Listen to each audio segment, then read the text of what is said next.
আসসালামু আলাইকুম everyone, welcome back to my channel cooking with Rumi. আজকে আমি পিনাট চিকি রেসিপি দেখাবো।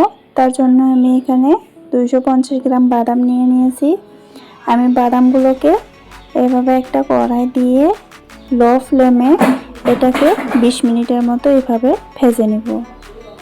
আমার বাদামগুলো ভাজা হয়ে গেছে। আমি এখন এটাকে একটা বলের মধ্যে নিয়ে ঠান্ডা করে এখন ছালগুলো তুলে নিব। এভাবে বাদামগুলোকে আমি ছিলে নিয়ে এটাকে আমি এক সাইডে রেখে দিব। এখন আমি একটা থালার মধ্যে এভাবে চিকিটা সেট করে নিব। তার জন্য আমি এখানে তেল দিয়ে দিব। তেলটা এভাবে আমি মেখে দিব, দিয়ে আমি থালাটা এক সাইডে রেখে আমি কড়াই এখানে গুড় দিয়ে দিব। আমি এখানে 2 চামচের মতো পানি দিয়ে দিব। আমি 250 গ্রাম বাদাম নিয়ে নিয়েছি, সাথে 250 গ্রাম গুঁড়ো নিয়ে নিয়েছি।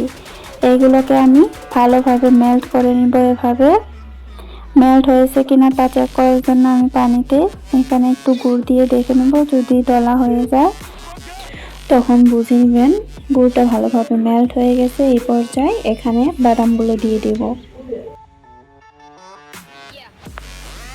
আমি বাদামগুলোকে এভাবে মিক্স করে নিব।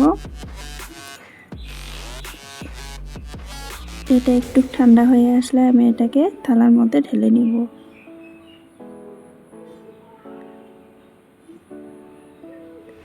এগুলো দিয়ে এভাবে একটু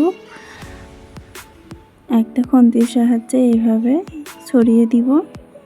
তারপর আমি একটা রুটি বানানো বলুন নিয়ে নিয়েছি, নিয়ে এটাকে আমি তেল ব্রাশ করে নিয়েছি। তারপর এই দিয়ে এভাবে একটুখানি রুটির মতো বেলে নিব, নিয়ে এটাকে এখন কেটে নেব।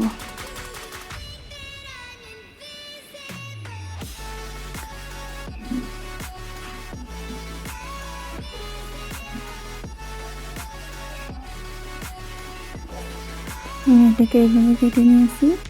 আমার ভিডিওটি ভালো লাগলে ভিডিওটি লাইক করে দিবেন, চ্যানেলটি সাবস্ক্রাইব করে সাথে থাকবেন। Thank you so much for watching.